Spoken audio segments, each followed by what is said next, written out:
औज़ुबिल्लाहि मिनश्शैतानिर्रजीम बिस्मिल्लाहिर्रहमानिर्रहीम। ख़वातीन और मर्दों के बहुत सवाल आते हैं, उससे हट के चलें, शुक्र है एक सवाल आया है। ऐसे 2-3 आ चुके हैं लेकिन अभी इस प्रोग्राम में आज एक ही है। कि जी सवाल ये है कि आप होम्योपैथी के बारे में क्या समझते हैं और क्या ये होलिस्टिक हेल्थ में आती है और आप होलिस्टिक हेल्थ को कैसे डिफ़ाइन करते हैं? देखें, जैसे एलोपैथिक है, जैसे हिकमत है उसी तरह होम्योपैथिक भी है। हिंदुओं के पास भी है आयुर्वेदिक के नाम से, वो भी उनका भी इलाज है। चाइनीज़ बहुत ओल्ड सिविलाइजेशन है, उनके भी अपने एक स्ट्रीम है पूरी ट्रीटमेंट्स की। ये ट्रीटमेंट की चीज़ें हैं, इसी तरह तिब्ब नबवी भी है। अच्छा, अब ये ट्रीटमेंट है बीमारी का, डिजीज़ का, तो जो होलिस्टिक हेल्थ है ना वो एक ऐसी, उसका नाम ही होलिस्टिक है। होलिस्टिक इसे कहते हैं कि जी आपकी, वो ये एज्यूम करता है और फैक्ट ऐसा ही है कि आपका जो जिस्म है उसके ऊपर आपका दिमाग भी है और आपकी रूह भी है। वो इमोशंस नहीं कहता, कई कई किताबों में इमोशंस भी लिखा हुआ है, यानी कि कई किताबों में कहा जाता है spiritual, emotional, social emotional, mental and physical. क्योंकि वो कहते हैं जो फिजिकल यानी कि आपकी जिस्म के ऊपर जो बीमारी आती है, जिस्म जब ख़राब हो, इसके पीछे ज़्यादातर वजूहात जौन सी हैं ये रूहानी, दिमागी, जज्बाती होती हैं। अच्छा, अब ये आम आदमी की, कई लोग नहीं, साल यानी कि आप सोचें कितने डेकेड्स चलती रही ये जंग और इसको होलिस्टिक हेल्थ को कोई प्रोफेशन मानने को तैयार ही नहीं था। स्पेशली डॉक्टर हज़रात जिन्होंने साइंस पढ़ी थी। लेकिन फाइनली एम्पिरिकल एविडेंस की बेसिस के ऊपर इसको एक प्रोफेशन मान लिया गया और अमेरिकन होलिस्टिक हेल्थ एसोसिएशन बन गई। अब ये एक रिकग्नाइज्ड प्रोफेशन बन गया। इस प्रोफेशन की सबसे पहला फ़र्क ये है, ये डिजीज़ को नहीं देखती, ये होल पर्सन को देखती। अब इससे भी पीछे अगर आप जाएं तो आपके, हमारा एक कानून कुदरत है, कॉज एंड इफेक्ट। मुझे एक याद आता है कहावत कि शायद हकीम लुकमान थे कि उनके पास एक खातून आई तो उन्होंने कहा कि जनाब मेरे पेट में दर्द है। तो उन्होंने पूछा बीबी तू की खाया थी? तो उसने कहा जनाब मैं बस सड़ी रोटी थोड़ी सी खा ली थी। तो हकीम साहब ने आगे से कहा कि ओ छोटे, यदि अखा ना इलाज कर। तूने कहा जी मेरे पेट में दर्द है, आप मेरी आंखों का इलाज कर रहे हैं। कहते हैं तेरी आंखें ठीक थी तो तूने रोटी जली खाई क्यों? तो ये मेरे हिसाब से, ये छोटी सी मैंने आपको तशबीह दी है, कॉज और इफेक्ट। आप इफेक्ट को ट्रीट करना चाहेंगे या कॉज को? तो जो होलिस्टिक हेल्थ है वो कॉज को ट्रीट करती है और ये समझती है और ये प्रूव करती है कि कॉज ठीक हो जाए तो अफेक्ट खत्म हो जाएगा, affect will cease to happen. अब ये एक बहुत बड़ी फिलॉसफी है, इसको समझने के लिए भी 50 सब्जेक्ट्स आप पढ़ेंगे तो आपको ये बात समझ आएगी। I am just trying to make it easy for you to understand कि ये है होलिस्टिक हेल्थ। कि बाय द टाइम आपके जिस्म पे एक बीमारी आती है, ये काफ़ी अरसा पुरानी रूहानी, दिमागी, जज्बाती बीमारी होगी जो आहिस्ता आहिस्ता अब आपके जिस्म पे आनी शुरू होगी। तो इसका मतलब है कि इसका इलाज लॉन्ग होता है, लंबा होता है, यानी कि आपको पैरासीटामोल की गोली खिला दी जाए। तो जो अफेक्ट ठीक करने की टेक्नोलॉजीज़ हैं या थेरेपीज़ हैं, उन्हें हम ट्रीटमेंट कहते हैं। भैया ज़ख़म है, इसको ट्रीट कर दो। लेकिन होलिस्टिक हेल्थ वाले ज़ख़म को ट्रीट नहीं करते, वो इसको हील करते हैं। अब इसका मतलब है कि होलिस्टिक हेल्थ का फोकस हीलिंग पे है, और हीलिंग है फुल होल पर्सन, कि क्या वजह है कि इसका जख्म ठीक नहीं हो पा रहा, क्या वजह है कि इसको बीमारियां लगती हैं, वायरस इसको करता है, इसकी इम्यूनिटी कम हो चुकी है, क्योंकि इंसान का जिस्म है, इसके अंदर सेल्स बन रहे हैं, स्टेम सेल्स बन रहे हैं। अगर एक आदमी के स्टेम सेल्स उस तरह के बन नहीं रहे, वे आप खुद सोचें ना, स्टेम सेल्स बन रहे हैं और मिलियंस के हिसाब से बन रहे हैं, तो अगर मेरी आज एक चीज़ है तो इसमें तो ठीक होना चाहिए, लेकिन किसी शख्स की ठीक नहीं हो रही, इसका मतलब है कि कोई इसकी जो नेचुरल अल्लाह का एक निज़ाम है उसके अंदर खलल है। तो उस खलल को, और मैं अक्सर का आसान अल्फाज में लोगों से ये कहता हूँ, ऐसी बीमारी जिसका आपको डॉक्टर या आपकी टेस्टों में ना आ रही हो, समझ ना आ रही हो, उसमें 90% चांसेस ये हैं कि ये होलिस्टिक हेल्थ का केस है। और हम खुद भी होलिस्टिक हेल्थ के प्रोफेशनल्स भी, अगर आप हमारे पास ट्रीटमेंट के लिए आएंगे और उस वक्त आएंगे जब आपको शदीद कोई फिज़िकल एलिमेंट हो चुकी है, हम आपको खुद रिकमेंड करेंगे कि जी आप इसका इलाज करवा लें एलोपैथिक, वो आगे आपकी मर्ज़ी है, एलोपैथिक के पास जाएं या होम्योपैथिक के पास जाएं या हकीम के पास जाएं या आप उसकी जनाब कुछ भी करवाएं, वो अब आपकी मर्ज़ी है। क्योंकि उस वक़्त आपको इमीडिएटली वो जो बॉडी पे इफेक्ट आ चुका है उसको रोकना ज़रूरी है। तो इसका मतलब है ये सारी थेरेपीज़ डिपेंड करता है कि होलिस्टिक हेल्थ के प्रोफेशनल की अपनी बैकग्राउंड और अपनी बायसेस क्या हैं, और या जो पेशेंट है उसकी चॉइस क्या है, वो आपको कह देगा कि चलें जी ये इस्तेमाल कर लें, चलें आपकी मर्ज़ी है, लेकिन ये प्लीज़ अब आप इस वक्त डॉक्टर के पास चले जाएं, इसके अलावा अब आप इसकी सर्जरी करवा लें, उसके बाद आप आएँ, ताकि जस्ट टू मेक श्योर कि दोबारा ना हो। फिर वो कॉज का इलाज करेगा कि यार क्या कॉज है, ताकि रीअकरेंस ना हो। तो ये बुनियादी फ़र्क है ट्रीटमेंट वर्सेस हीलिंग। अब इसके अंदर बहुत आगे फ़र्क निकल आएंगे। इसका मतलब है कि आप किसी पेशेंट को ट्रीट तो कर सकते हैं, कोई भी कर देगा, पकड़ के जनाब टीका लगा देंगे, मुंह में दवाई डाल देंगे, लेकिन हीलिंग के लिए उस बंदे की विलिंगनेस चाहिए, क्योंकि हील उसने अपने आप को खुद करना है। गाइडेंस उसको मिलेगी होलिस्टिक हेल्थ प्रोफेशनल से।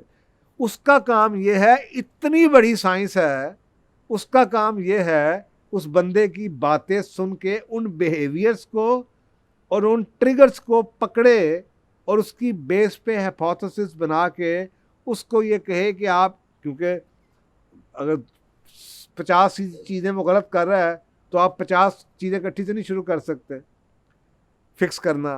तो वो ये पिक कर लेता है कि मैं 80-20 के रूल पे इमीडिएट रिज़ल्ट लेने के लिए मुझे इस शख्स से बात करके क्या नज़र आ रहा है, इसके बिहेवियर में क्या इश्यूज़ हैं, इसके बिलीफ सिस्टम में क्या इश्यूज़ हैं, जो कि पोटेंशियल कॉजेज़ हो सकते हैं उसके इफ़ेक्ट के,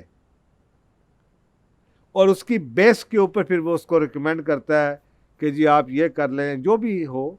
उसमें कई मल्टीपल चीज़ें होती हैं, आप वो चारों डिमेंशंस के ऊपर भी बाज़ दफ़ा हम ऐसे पेशेंट्स होते हैं उनको कह देते हैं कि जी स्पिरिचुअली आपने ये करना है, मेंटली आपने ये करना है, सोशली आपने ये करना है, और फिज़िकली आज के बाद आप ये खाएं ये ना खाएं, वो देखें और असरात कैसे आते हैं। तो ये है कॉज और वर्सेस इफ़ेक्ट का, और हीलिंग वर्सेस ट्रीटमेंट का। और ज़िम्मेदारी हीलर के पास उतनी ही है कि क्योंकि हीलर ने प्रिस्क्राइब करना है, इलाज उसने पेशेंट ने करना है। ये एम्पावरिंग मेथडोलॉजी है होलिस्टिक हेल्थ, क्योंकि ये पेशेंट को एम्पावर करती है। ये ऐसी चीज़ ही है जैसे वो एक मुहावरा आप सुनते थे, give me a fish and I eat it today, teach me how to fish and I will eat it for the rest of my life.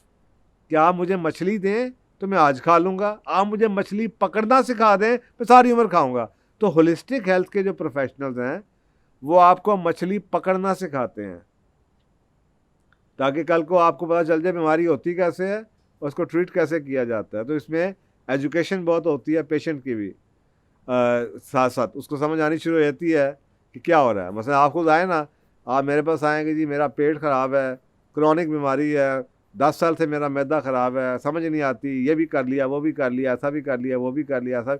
अब साफ ज़रा होलिस्टिक हेल्थ के पास आजकल के दौर में हमारे पास एज अ फर्स्ट चॉइस कोई भी नहीं आता। हमारे पास चॉइस वो आते हैं जो बिगड़े हुए केसेस हैं, जो 30-40 साल से इलाज करा रहे हैं, 20-20 साल हो गए हैं, 10-10 15-15 साल की इनफर्टिलिटी के केसेस हैं, और बिल्कुल हर तरह से मायूस होके फिर आते हैं, एज अ लास्ट रिजॉर्ट आते हैं, एज अ फर्स्ट रिजॉर्ट कोई भी नहीं आता। आप खुद सोचें ना, आपके सर में दर्द हो रही हो या मीग्रेन है और वो दवाई से ठीक हो जाती है, और मैं आपसे पूछूं भाई आप किसने किसी का दिल तो नहीं दिखाया, आप सुबह क्या करते हैं, आप उठते कितने बजे, आपने आज के बाद ये नहीं खाना, आपने जाके अम्मी को माफ़ करना है, आपने जनाब सहेली से दोस्ती करनी है, और वो कहेगा तेरा दिमाग ख़राब हो गया यार मैं गोली खा ला हूँ। तो इसलिए एज अ फर्स्ट चॉइस आप नहीं आते, एज अ लास्ट चॉइस आते हैं। जब आपको पता हो कि आप कुछ नहीं है तो यार जो आप कहता सुन लो। तो अल्हम्दुलिल्लाह जब एज अ लास्ट चॉइस आप किसी के होलिस्टिक हेल्थ वाले के पास जाते हैं तो आपके बंदा अगर सही मिल जाए तो उसका रिज़ल्ट भी अच्छा है। तो ये जो होलिस्टिक हेल्थ है ये पेशेंट को एम्पावर करता है, पेशेंट को एजुकेट करता है, और ये कवानीन कुदरत हैं।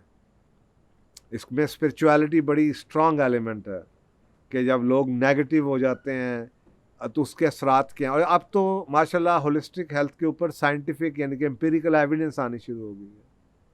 वो इंशाअल्लाह कभी बात करेंगे। अब ये 15-20-25 साल में जो मैंने 25 क्या ये ज़्यादा ही हो गया, मेरा ख्याल है 1993-94 से 92-93 से मैं कर रहा हूँ। तो उसको मैं 1-2-10-50-100 सवालों में तो मैं बयान नहीं कर सकता, लेकिन ये बुनियाद है उसकी। और जो होलिस्टिक हेल्थ के लोग हैं वो बड़े डिफरेंट बैकग्राउंड से आते हैं और बहुत एनरिच्ड होते हैं। ये ऐसी चीज़ नहीं है कि आप कॉलेज से पढ़ के आ जाएं। तो इसीलिए अभी जो holistic health association of America है उसके अंदर डिफरेंट बैक, उसमें आपको एलोपैथी के डॉक्टर भी हैं जो होलिस्टिक हेल्थ में हैं, उसमें हिकमत वाले भी नज़र आएंगे, उसमें आपको होम्योपैथिक भी नज़र आएंगे, जो कि घुस गए हैं, इनके घुस गए हैं होलिस्टिक हेल्थ में, लेकिन उन्होंने होलिस्टिक हेल्थ की बाकी चीज़ें किताबें पढ़ी या किसी होलिस्टिक हेल्थ के प्रोफेशनल से कुछ सीख लिया या और चीज़ें उन्होंने ले ली और वो उस क्राइटेरिया को पूरा करते हैं जो उन्होंने रखा हुआ है। तो डिफरेंट बैकग्राउंड से आते हैं। तो बहुत एक्सटेंसिव, यानी कि मेरे पास अगर मैं बिहेवियर का बंदा हूँ, मैं एंथ्रोपोलॉजिस्ट हूँ, मैं सोशोलॉजिस्ट हूँ, मैं जनाब दुनिया में मेरा उस किस्म का एक एनालिसिस है लाइफ के बारे में। तो देयर इज़ अ पॉसिबिलिटी कि जब आप किसी एलोपैथी डॉक्टर के पास जाएं और आपका डायग्नोस्टिक एक है तो दोनों डॉक्टर एक ही चीज़ आपको प्रिस्क्राइब करें। लेकिन होलिस्टिक हेल्थ में याद रखिएगा कि दो हीलर आपको एक चीज़ प्रिस्क्राइब नहीं करेंगे। मैं मुसलमान हूँ अल्हम्दुलिल्लाह, सबसे पहले मेरा बहुत पक्का बिलीफ है। तो आपको सोचें कि अगर मेरा मुसलमान हूँ, मैं बिलीफ वाला हूँ और मैं आगे से होलिस्टिक हेल्थ में काम कर रहा हूँ, तो मेरी रूहानियत या मेरी स्पिरिचुअल जो होगी आपको एडवाइस वो रिलीजन बेस्ड होगी। लेकिन अगर आप किसी ऐसे शख्स के पास चले जाएं जो हिंदू है या क्रिश्चियन है या बुद्धिस्ट है या मॉन्क है या ज्यू है और है होलिस्टिक हेल्थ, तो वो उसकी स्पिरिचुअलिटी की अंडरस्टैंडिंग शायद वो आपको किसी और चक्कर में योगा में डाल दे, रीकी में चला जाए, वो आपको किसी और तरीके से चला जाए। या फ़र्ज़ करें वो माइंड साइंटिस्ट था, वो साइकेट्रिस्ट था और वो होलिस्टिक हेल्थ में आ गया है। तो अब साफ उसकी बैकग्राउंड जो सी है तो उसका ज़्यादा फोकस किस पे होगा, मेंटल हेल्थ पे होगा। या आप साइकोलॉजिस्ट थे और 10 साल में आपने सीख के अब आप होलिस्टिक हेल्थ में आ गए हैं, तो क्योंकि आप साइकोलॉजिस्ट थे आपका ज़्यादा फोकस या जो प्रिस्क्रिप्शन होगा या जो ज़्यादा डायग्नोस्टिक घूमेगा वो सोशो इमोशनल हेल्थ के ऊपर घूम रहा होगा।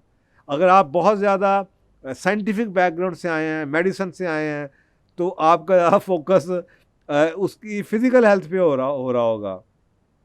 लेकिन अगर आप स्पिरिचुअल बैकग्राउंड से आ रहे हैं तो आपका ज़्यादा फोकस स्पिरिचुअल पे होगा। अब मेरे जैसा बंदा अल्हम्दुलिल्लाह जिसकी यही मेरा फ़ायदा भी है कि मेरी लॉयल्टी किसी एक शोबे के साथ नहीं है, मेरी लॉयल्टी अपने सच के साथ है या मेरी लॉयल्टी अपने क्लाइंट के साथ है। तो मैं उसको यानी कि चारों चीज़ों का बैलेंस करके बता रहा हूँ। तो ये जो मेरा over the period of last 30 years जो एक्सपीरियंस है, जो मेरा होलिस्टिक हेल्थ के अंदर बिलीफ है, ज़रूरी नहीं कि ये आपको नेट पे मिले या ये आपको लोगों ने सवाल पूछा कि जी मैं इसको कैसे शोबे को सीख सकता हूँ, कैसे मैं आपको ऑनलाइन क्लासें करा दें, क्या क्लास कराऊँ, यानी कि 20 साल का नॉलेज मैं क्लास करा के क्या आपको कितना पढ़ा दूंगा। जो मैं आधे घंटे की 50 क्लासें भी ले लूँ, जो मैं पढ़ा लूँगा तो उतना टूटा फूटा तो आपको नेट से भी कहीं ना कहीं से कुछ ना कुछ मिल ही जाएगा। तो ये एक बड़ा डायनामिक किस्म की चीज़ है, और ये आपके जो अपने बिलीफ्स हैं ना, वो इस पर ट्रांसफ़र होते हैं। इसके अंदर मैंने आपको बताया 40-50 साइंसेस या सब्जेक्ट्स तो मैंने पढ़े हुए हैं, तो मैं उसको रिलेट कर सकता हूँ, है ना। एक छोटा सा एग्जांपल है, अब ये कई होलिस्टिक हेल्थ के बंदे आपको शायद जानते भी ना हो। एनर्जी साइंसेस बहुत स्ट्रांग एनर्जीज की साइंसेस हैं, मसलन कोई टच करते हैं और रेकी जिसे आप कहते हैं, और चाइनीज़ जौन से हैं वो हाथ लगाए बगैर एनर्जी जौन सी है उससे आपके जिस्म को ठीक करते हैं। इसी तरह से हिजामा है जो आपके टॉक्सिसिटी को ख़त्म करता है, जो अंदर से टॉक्सिसिटी है जो आपकी बॉडी को अफेक्ट कर रही होती है, जिसकी वजह से आप अंदर आपकी या इम्यूनिटी ख़राब है या आपके बीमारियां आ रही हैं, तो उसको निकालता है टॉक्सिसिटी को, जो over the period of time environment से खुराकों के थ्रू हम खाते फिर। लेकिन जो मर्ज़ी हो ये, इसको आप ट्रीटमेंट कहेंगे। अब मौलवी साहब हैं, एक इमाम साहब हैं, एक आलम है, उसको किसी ने जनाब टोटका दे दिया हुआ है, वो आपकी जनाब हाथ वो रखता है उंगली पे, सोते नमान पड़ता है, मुंह में कुछ दम करता है तो आपको साथ ही फ़ौरन आपकी मिग्रेन ठीक हो जाती है। ये जो भी है ये सब ट्रीटमेंट में आएगा। ये होलिस्टिक हेल्थ हो सकता है अगर ये अपने ट्रीटमेंट के साथ हीलिंग भी डाल दें, एज अ होल बॉडी डाल दें, तो फिर ये होलिस्टिक हेल्थ प्रोफेशनल बन सकते हैं। यानी कि उसको बॉडी का पता होना चाहिए, कॉज एंड इफेक्ट का पता होना चाहिए, आपस में लिंकेज जिसके यहाँ होना चाहिए, पता होना चाहिए कि उसकी जो सोशल रिलेशनशिप्स हैं वो उसकी हेल्थ पे कैसे इफ़ेक्ट करते हैं, उसके मेंटल कंडीशन जो सी है, उसकी नेगेटिविटी वो उसके हेल्थ को क्या इफ़ेक्ट कर रही है, उसकी लाइफ का पैटर्न, वो एक्सरसाइज नहीं करता, या जो ना उसकी खुराक ठीक नहीं है, या उसकी वो स्पिरिचुअलिटी में उसके कोई बिलीफ का इशू है। तो ये जब आप ठीक करने की कोशिश करेंगे तो ये आप हील कर रहे हैं।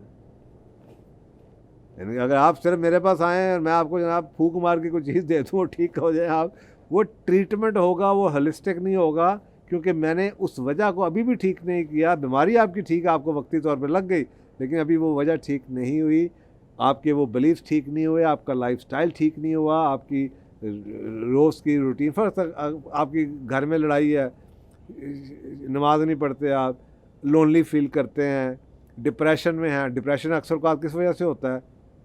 आप आज साइकेट्रिस्ट के पास जाएं, वो कहते हैं ये मेंटल है। हम कब कहते हैं मेंटल नहीं है? लेकिन होलिस्टिक हेल्थ के नज़दीक ये स्पिरिचुअल भी है, ये मेंटल भी है, ये इमोशनल भी है, ये फिज़िकल तो उस वक्त बाद में आएगा भी। डिप्रेशन से फिज़िकल बीमारियां भी आएंगी, लेकिन ये स्पिरिचुअल भी है। Some wrong beliefs you have, and then it is also mental, यानी कि you have interpreted events wrongly. तो हम उसकी रूट कॉज में जाते हैं कि ये इस शख्स का प्रोसेसर क्यों नहीं सही काम कर रहा, ये बातों को गलत मायने क्यों दे रहा है, इसकी चाइल्डहुड में क्या था, और इसकी कौन सी लाइफ के ऐसे बिलीफ्स हैं या जो उसके बिहेवियर्स हैं जिनको चेंज करके इसके जिस्म को हमेशा के लिए हील किया जा सकता है। तो ये होलिस्टिक हेल्थ जो सी है, नंबर एक बहुत डिपेंडेंट है पर्सनल बिलीफ्स और background of the holistic health professional के, उसका अपना एक्सपीरियंस क्या है। इसको आप स्टैंडर्डाइज नहीं कर सकते और आप उसको एक्सक्लूड भी नहीं कर सकते, लेकिन इन प्रिंसिपल्स जो बंदा बॉडी को एज अ होल देखता है, जो आपकी बीमारी को ठीक करने के लिए आपको रूहानी, आपको जिस्मानी, आपको जज्बाती, इमोशनली लोगों के साथ एज वेल एज दिमागी तौर पे मशवरा चारों तरह से देता है और सबका आपस में लिंक को समझता है, उसको आप होलिस्टिक हेल्थ प्रोफेशनल कहते हैं। तो इसलिए ये पाबंदी नहीं है कि आप होम्योपैथिक हैं तो आप बन सकते हैं, बन तो सारे सकते हैं, ठीक है। तो ये एक बात क्लियर होनी चाहिए कि ये क्या चीज़ है और इसमें ऑप्शंस आपके पास क्या हैं। तो बाकी जो आपने मुझसे पूछा था कि जी कर सकते हैं बिल्कुल जी, लेकिन मैं अभी तो मेरा इस बारे में आपको बता दिया कि इतने साल और एक डेंजरस सी चीज़ है। आपको पता है आजकल हर बंदा वो कहते हैं ना क्विक फिक्स के चक्कर में है कि मैं बस वो एक प्रोग्राम अटेंड कर लूँ उसके बाद मैं अपने आप को ये करवा लूँ। ये आजकल दुनिया में ऐसे ही हो रहा है ना कि जी सर, किसी ज़माने में आप 10-10 साल 15-15 साल किसी गुरु के साथ लगे रहते थे और आपका सबसे बड़ा जो एक्सपीरियंस होता था वो जी मैंने इस बंदे के साथ 20 साल काम किया है, तरले करके लोग आपको लेते थे। अब तो क्या गया है, आप पैसे जमा कराएं, ऑनलाइन 4 क्लासें लें, उसके बाद आपको सर्टिफिकेट पकड़ा देंगे। तो इस सर्टिफिकेट के बिगड़े हुए तबाह हुए तो मैं बड़े देखता हूँ, जानता हूँ। तो मेरा इस तरह की कोई इंटेंशन नहीं है कि मैं लोगों को ऑनलाइन कोचिंग करके जनाब होलिस्टिक हेल्थ को जी भाई साहब से हमने सीखा, भाई साहब से क्या आपने सीखा यार। तो ये इसलिए मेरा अभी इस पे नहीं है, मेरा अपना ईमान ही नहीं है कि इस तरह हो सकता है। मैं 20 साल 30 साल जो मुझे लग गए, मैं आपको कहता 10 घंटे में 20 घंटे में 40 घंटे में ये सिखा सकूँ। ओके।